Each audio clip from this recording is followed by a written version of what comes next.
rhythm.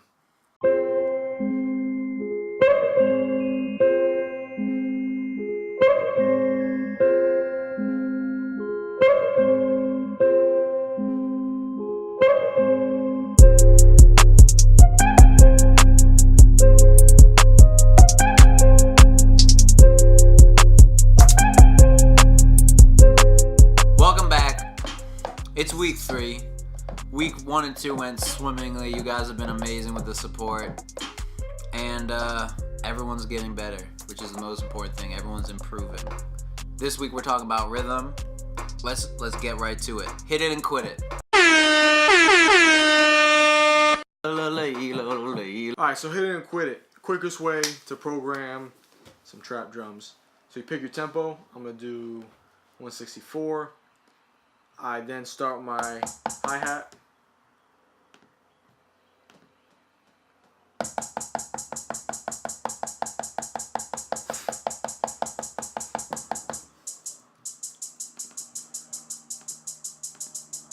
Quantize it. Right, easy, pretty easy. Then I'm gonna put just a little, some in the hi-hats.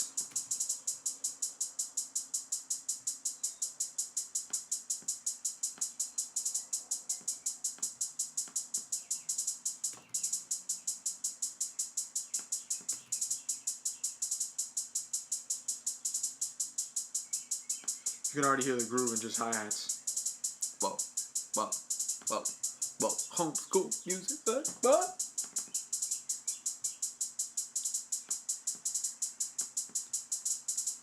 Alright, so got some hi-hats, right? And then you can kind of get a little rhythm, right? Got a little vibe to it. Now I'm going to throw some in here. Little open splash.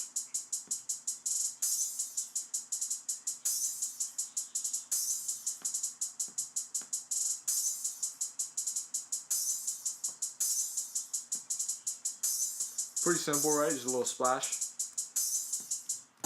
Now kick.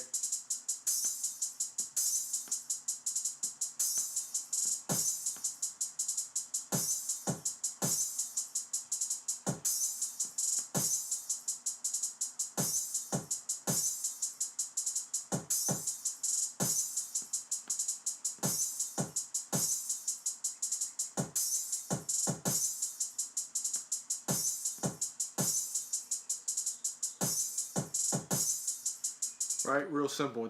So far it's just hi-hat, splash, and kick. And you already feel the bounce. So if you only get the bounce at this point, start over. Or keep adding stuff.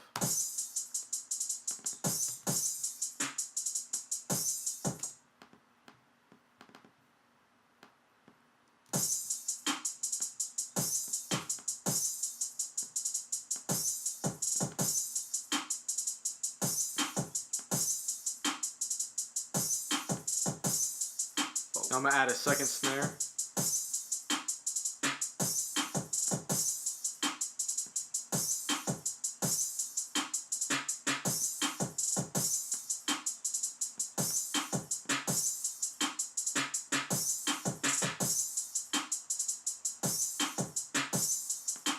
Now I'm going to start adding percussion, just to give it a little more, you know what I'm saying?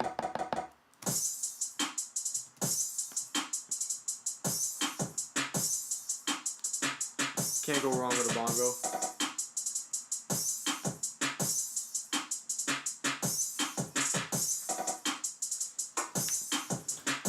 Two bongos. Oh, there are 2 bongos with bongos. It's very true.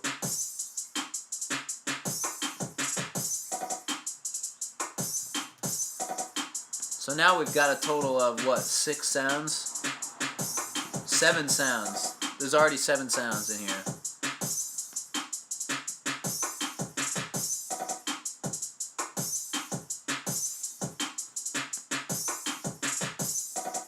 So would you say that it helps to have all of your 7 sounds loaded before you start programming, so you already can just immediately have the option? That's one way to do it. Sometimes the way I do it is once I got the chords down, I know the vibe, and that'll influence what sounds I pick. But do you pick them before you start programming, or do you program as you pick them? If I'm just doing drums by itself, I'll pick all the sounds first. Sometimes I'll program as I pick. Sometimes I kind of know what I want already, and I'll pick and then program. So it's kind of up to you what kind of vibe you're going for. And it's really just workflow, so whatever's fastest for you. So with this one, I had it picked already just for this, and then I just built it as I went.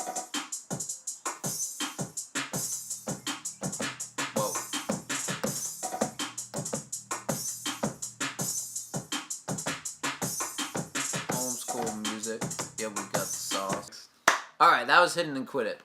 That was just very basic how to program a simple drum loop. Now we're going to get a little more in-depth about what's going on behind the surface of these rhythms. So, let's back it up. We got this drum loop. Now, let's see how many bars we got here. We're just gonna count along 1, 2, 3, 4 with these bars. 1, 2, 3, 4, 2, 3, 4. 1, 2, 3, 4, 2, 2, 3, 4. Okay, so we got 2 bars essentially, which is 8 beats. Now, if you can see here, in Ableton, it says that we actually have 4 bars. Why is that? Why would it say we have 4 bars when we just clearly counted out that we have 2? The answer is the tempo. Is the tempo. This is the tempo. What's crazy though is actually if you look at, I just remember this, if you look at like old like jazz scores or songs, they do that too a lot. They'll put like 120 but they mean like 240. Okay. You know what I mean? So it's kind of interesting how that works. So they'll put like 200 and they really mean like 400. Alright, so we have 164. What's 164 divided by 2? 82. Yeah, it's 82. It's 82. So basically, the computer is reading 164. That's what it told us. But when we count it out, we're feeling it more as 84. Another word for it is called cut time or half time. Listen to the metronome.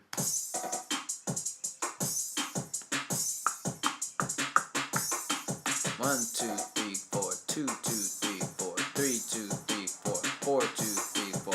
It's counting 4 bars. But that's not how we feel it. We're really feeling, because of the snare, 2, 3, 4.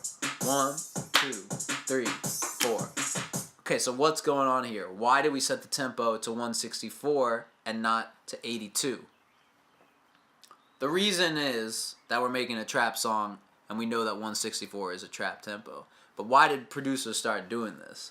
I actually know the origin. It's one of the ninth wonders. It's one of the ninth wonders of the world. But I can tell you one day I was messing around with my friend's Casio keyboard. You know how they have those cheesy presets where you just press play and it played a loop. And I was like, oh, this is cheesy. And the tempo was like 70 or something. Then I turned the tempo all the way up to 140, which is double. And all of a sudden it was trap drums. And it actually sounded dope as hell. So, my mind was for sure blown. So Casio invented trap is what you're trying to tell me? Or maybe someone who invented trap because they were on their Casio and they were so bored one day that they just kept pushing the tempo higher and higher. Maybe they were high. Who knows what the answer is. Maybe it's just easier to play. Maybe it's just easier to play. But here's one thing for certain. When you set the tempo at 164, your hi-hats are different. Your hi-hats are more, they play faster, and they have a different bounce to them. So if we were to program this as if it was in 82, this is what it would sound like. We take away all these extra hi-hat hits. Actually, you know the easier way to do this? I'm just going to delete all of these. Boom. And we're just going to do this. That's 82. But just by the nature of us working at 164, it's going to sound like this.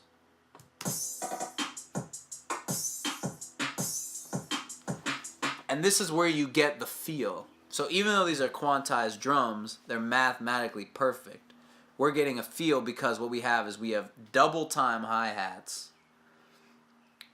they're double time. If we're thinking in 82 BPM, they're in double time. Or if we're thinking in 164 BPM, what we have is we have halftime snare and kick, right? So we have this this feeling that you get where you have these hi-hats that are driving you forward, but this kick and the snare that are kind of laying it back. And then when Drock throws in the bongos and the side snare and the percussion, that's another way to drive it forward.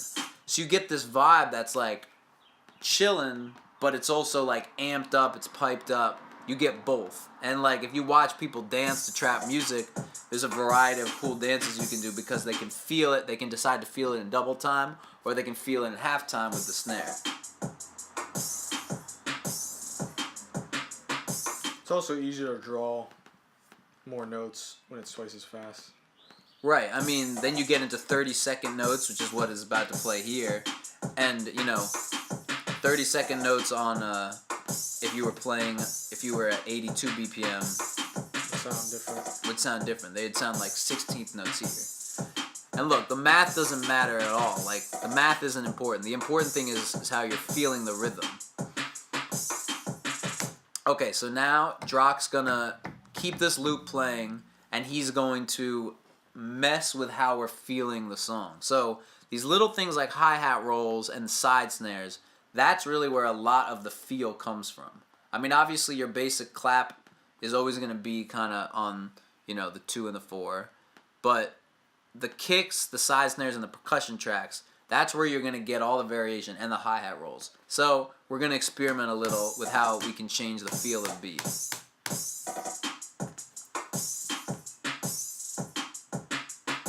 So this is like I'm walking down the road. Okay. Okay. Now I'm walking down the road, but I'm like, ugh. I'm like, ugh. Like I'm going to win whatever I'm going to do.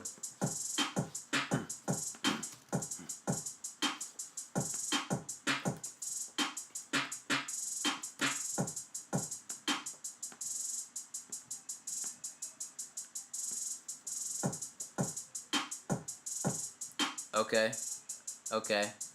I see what it's doing. This is an entirely different feel. Now we're getting into dancehall. So now what we're doing is now you're really feeling the cut time. Boom, boom, boom. It's laid back. It's kind of like the kick drum is making you like stutter a little bit. But then when the snare comes in, it propels it forward.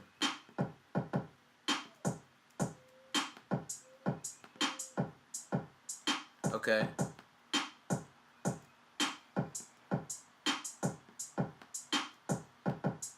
Hey. The space also gives it another feel too.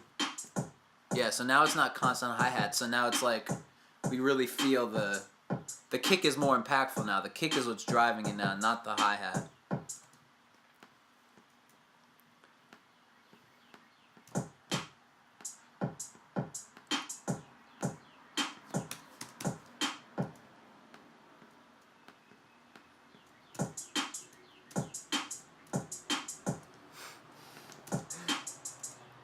Alright, now we're going to head into punk rock territory, or gospel. Or drum and bass. Or drum and bass. Okay. Same tempo. So now this is like, I'm walking down the street, but I'm like, beat someone up. The energy's very forward. Now, what he did there, though, is a big switch, because now the snare drum really is hitting at 164 BPM. Yeah. This is no longer halftime. This is a beat that's 164 BPM. And it sounds like it is. Like, it sounds like, sped up. So now if he takes the snare, look at that. Just by putting the snare back into halftime, all of a sudden, I don't feel like beating anyone up. Now I just feel like going to get a coffee, maybe sit by the pool, have a drink, put on my shades, chill with my girl,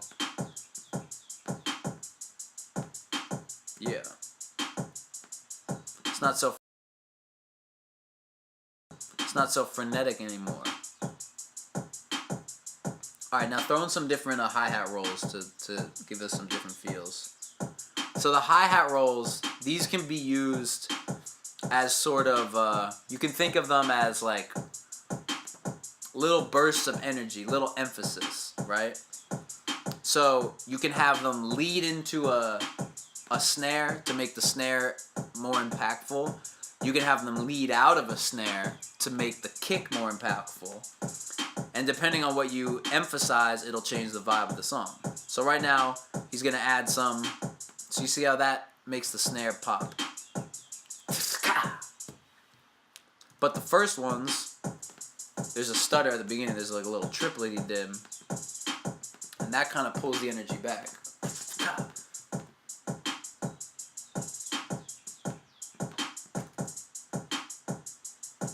Okay. So this is emphasizing the snare. Boom. All right, now try and emphasize the kick.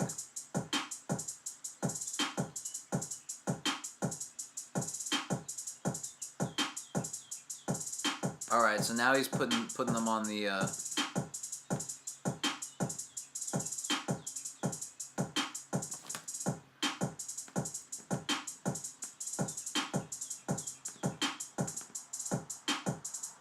So you can hit the note or you can go into it. Yeah, you can hit on, so right there it hits on, but then it also leads into the kick. So now when the snare hits, instead of it being like the thing that amps it up, the snare is kind of what's sitting us back now. Boom. But now the kick is really like right there the whole time, keeping it forward. Okay. Now, the kick and the snare are kind of tossing us around. They're trading back and forth, like pushing us forward.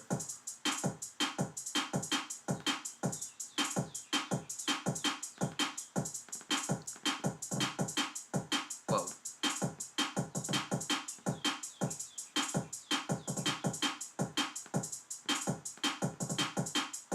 Same tempo. We're still working with a 2-bar loop. But these are just all the possibilities you can get. Might change it to 1 bar. Oh, now it's a 1-bar loop. That's rhythm. That's all you need to know. No, but we will be returning more about rhythm. Rhythm's a huge topic. We just wanted to get a little bit in there, just touch on the surface. Rhythm's tough because it gets really mathy really soon, and we don't want you to think of rhythm as in terms of math. We want you to feel it. So we're gonna try and keep you focused on feeling the rhythm, not thinking about the rhythm, because math is boring. Math is really boring. So that's all for this week. You made it to the end of the video. That means you get an A. And if you subscribe, what does that mean? A+. A+. We'll see you next time. We love you very much. All right.